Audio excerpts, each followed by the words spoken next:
Mr. Chadha. Mr. Chadha.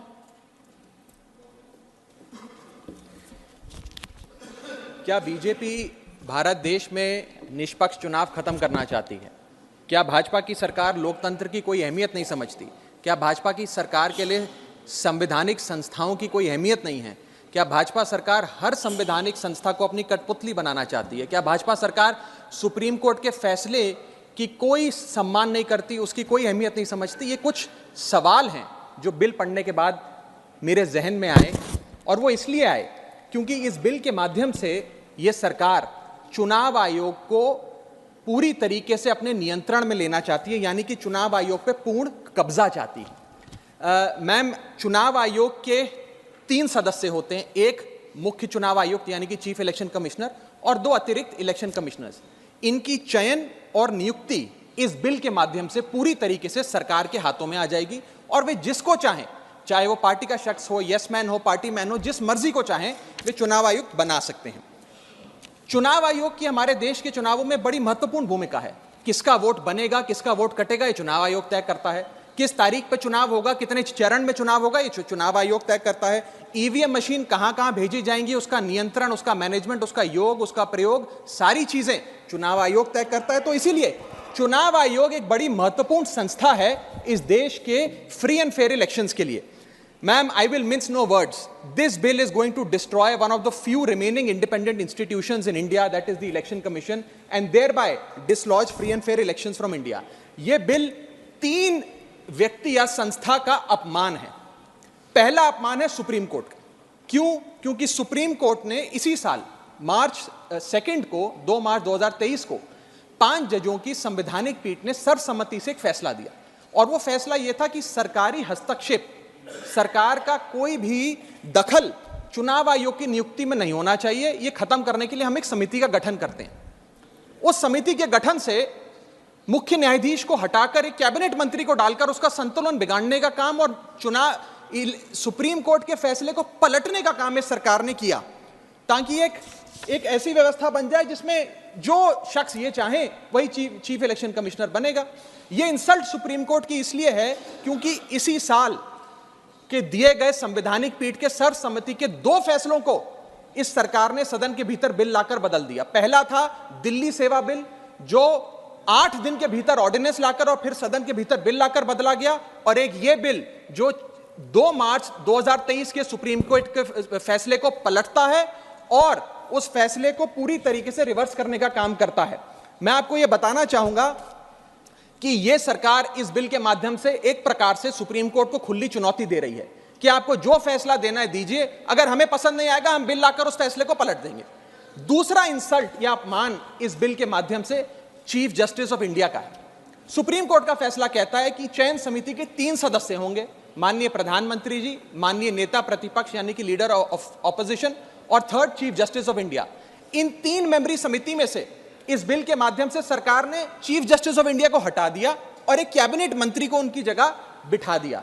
Chief justice of India से इतना परहेज कि साफ तौर पे उन्हें इस समिति से हटाने के लिए इस बिल को लाया गया। मैं सरकार को याद कराना चाहूंगा कि समय समय पर इलेक्टोरल रिफॉर्म्स के लिए इस देश में कमेटियां बनी, और अधिकांश कमेटियों ने यह फैसला दिया, यह रिपोर्ट दी, यह सजेशन दिया कि समिति के भीतर चीफ जस्टिस ऑफ इंडिया यानी कि इस देश की न्यायमूर्ति को जरूर होना चाहिए, चाहे वो तारकुंडे कमेटी हो, दिनेश गोस्वामी कमेटी हो, वोरा कमेटी हो, इंद्रजीत गुप्ता कमेटी हो, जीवन रेड्डी कमेटी हो, या फिर इसी सरकार की लॉ कमीशन की रिपोर्ट हो।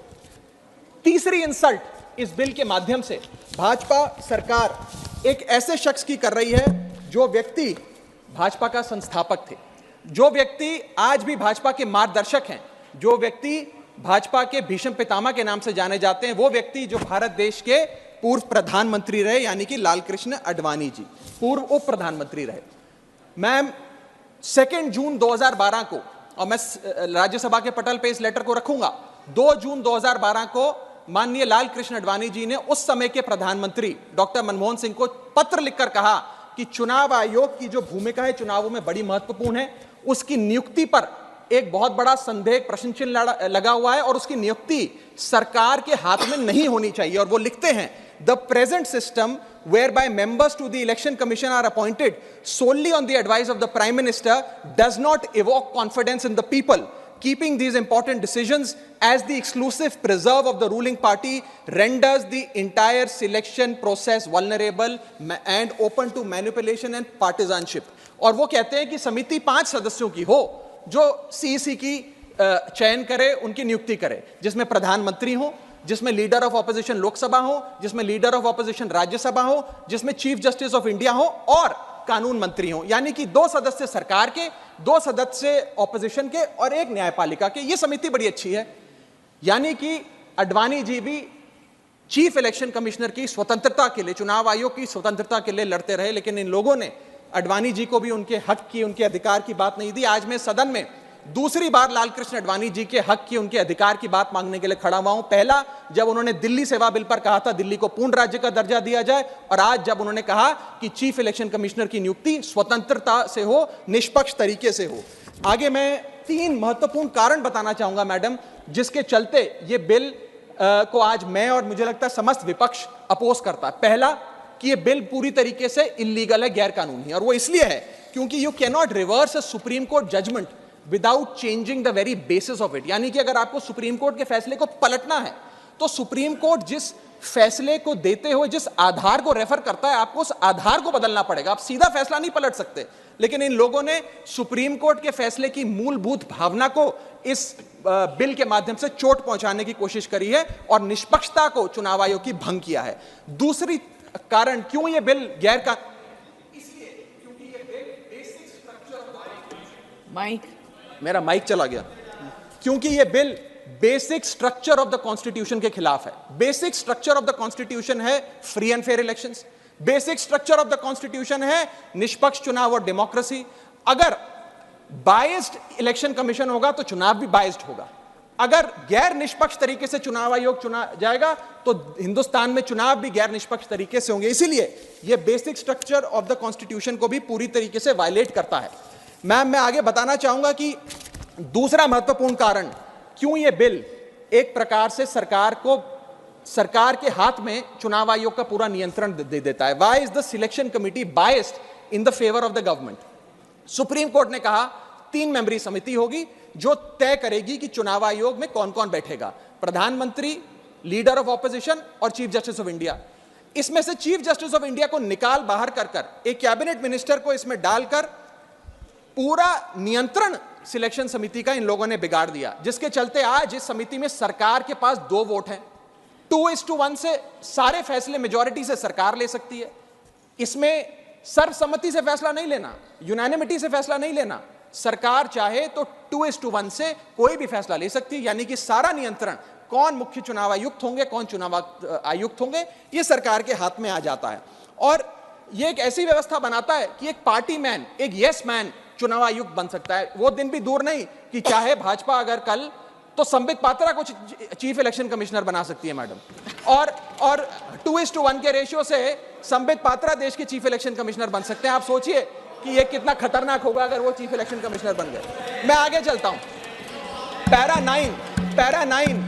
9 इस सुप्रीम कोर्ट जजमेंट का कहता है, the executive alone being involved in the appointment ensures that the commission becomes and remains a partisan body and the branch of the executive. The independence of the commission is intimately interlinked with the process of appointment. यानी कि supreme court ये कहता है कि चयन का जो पूरा प्रोसेस है वो पूरी तरीके से इलेक्शंस कैसे होंगे, फ्री होंगे कि फेयर होंगे, वो तय करता है। मैं आगे चलता हूं, 14 मिनट है मैडम, अभी तो 6 मिनट बाकी हैं।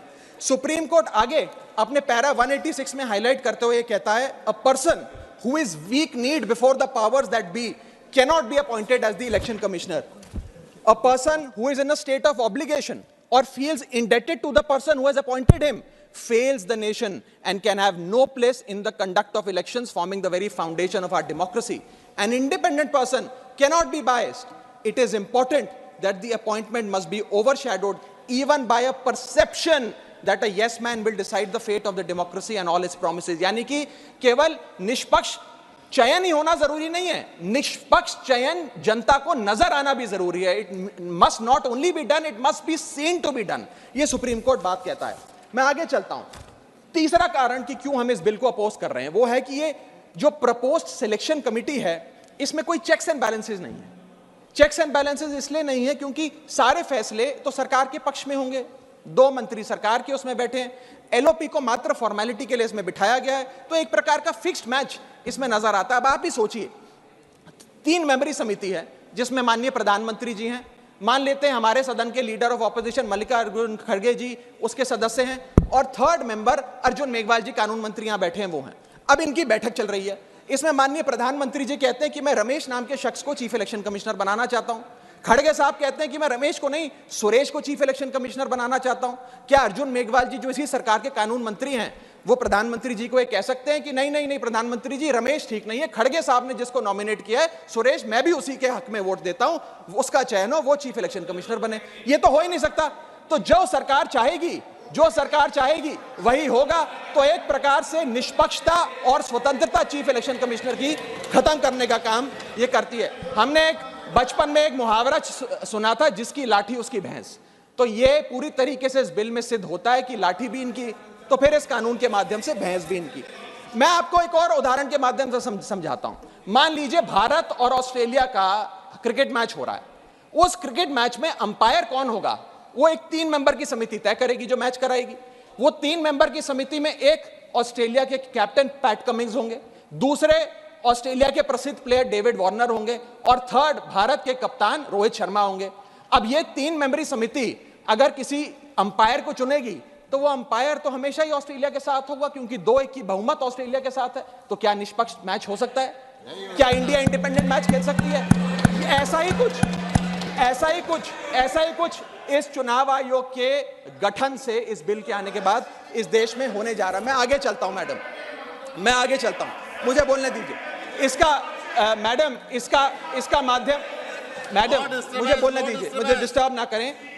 यह बिल 3 की टेस्ट पे फेल होता है, the test of independence, the test of neutrality and the test of constitutionality. ये हमारा कॉन्स्टिट्यूशनल इंपेरेटिव है कि देश में चुनाव आयोग निष्पक्ष हो, ताकि चुनाव निष्पक्ष हो। अगर चुनाव आयोग निष्पक्ष नहीं होगा तो चुनाव निष्पक्ष नहीं होंगे और लोगों की आस्था इस लोकतंत्र से डगमगा जाएगी। मैं सरकार को कहना चाहता हूं, अगर सरकार सुप्रीम कोर्ट के इस फैसले को पलटना चाहती है, अगर सरकार चीफ जस्टिस ऑफ इंडिया को इस समिति से हटाने के लिए इतनी बेकरार है, तो मैं आज सुझाव लाया हूं कानून मंत्री जी। 3 सुझाव मेरे, इनमें से अगर आप कोई सुझाव स्वीकार कर लें तो मुझे लगता है सारा हाउस एक आवाज में आपके इस बिल का समर्थन करेगा।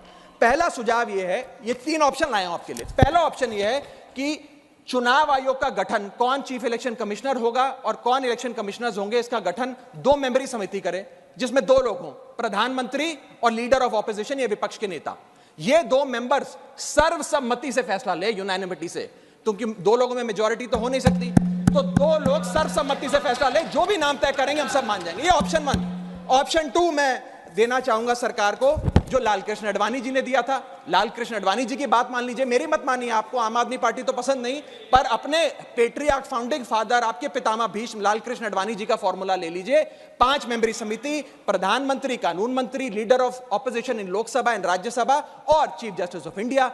ये 5 मेंबरी समिति एक निष्पक्ष चुनाव आयोग का चयन कर लेगी। और तीसरा ऑप्शन, अगर ये दोनों ऑप्शन आपको पसंद नहीं, तो मैं आपको वो ऑप्शन बताना चाहूंगा जो कॉन्स्टिट्यूएंट असेंबली में प्रोफेसर शिबन लाल सक्सेना ने दिया था। वो था कि जो भी नाम ये चयन समिति तय करे, वो नाम सदन के भीतर लाए जाएं और 2/3 बहुमत लोकसभा और राज्यसभा से नाम पास हो जाए, वो आदमी चीफ इलेक्शन कमिश्नर बन जाए। मैं सकारात्मक बहस कर रहा हूं, मैं ऑप्शन लाया हूं। ये इन 3 ऑप्शंस में से कोई भी ऑप्शन चुन लीजिए, सारे विपक्ष को मनाने की, एकजुट करने की जिम्मेदारी मेरी। मैं अंत में अपनी बात समाप्त करने से इतना बस कहना चाहूंगा मैडम कि ये बिल एक डे लाइट रॉबरी है हमारे देश की डेमोक्रेसी की, लोकतंत्र की। इस बिल के माध्यम से भाजपा डेमोक्रेसी को हाईजैक करना चाहती है।